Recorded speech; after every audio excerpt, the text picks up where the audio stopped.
This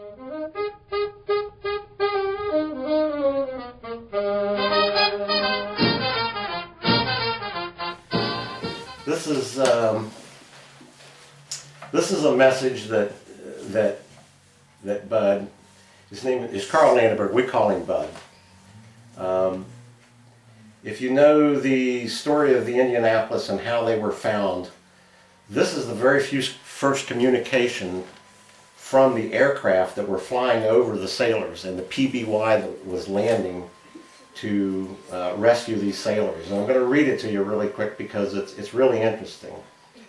It says, dope on the sinking of the heavy cruiser Indianapolis. Went down in 15 minutes. I don't know what's this coding at the top then? That's the number of the ship. This here? Yeah. All ships, battle wagons have Nomenclature. That's their numbers. Yeah, numbers and letters, that identifications.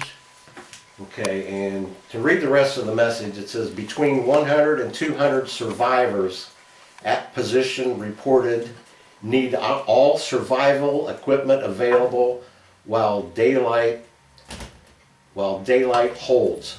Survivors, many without rafts, will transmit more for 5 minutes after each half hour on emergency frequencies.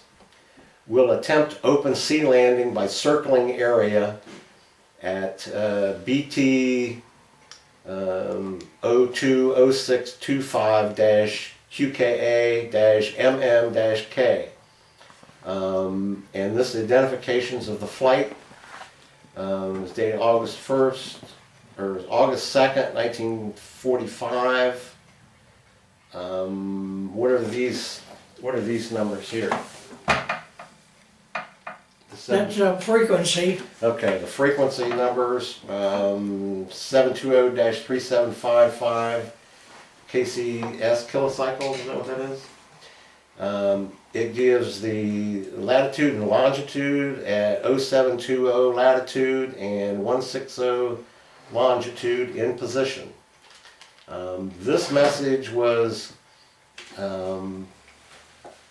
actually sent by the PBY that landed to pick up the survivors. It says, we'll attempt an open sea landing.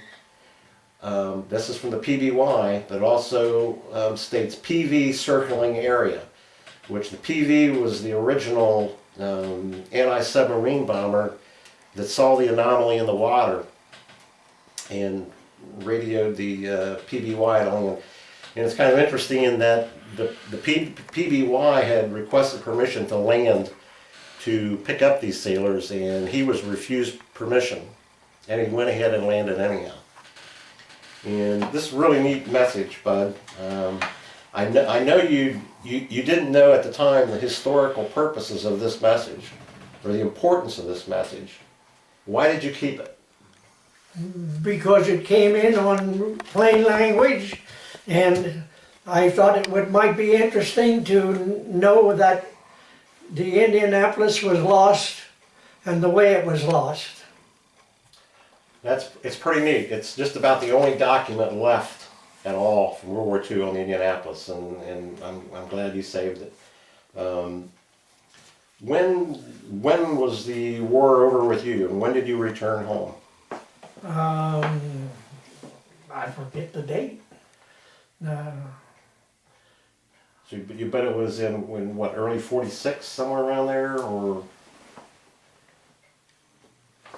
early '46? Yeah, early '46, or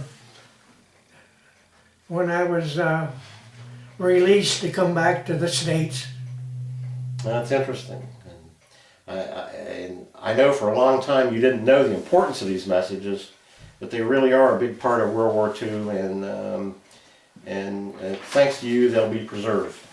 Mm-hmm. And thanks for your service in World War II. You're very welcome.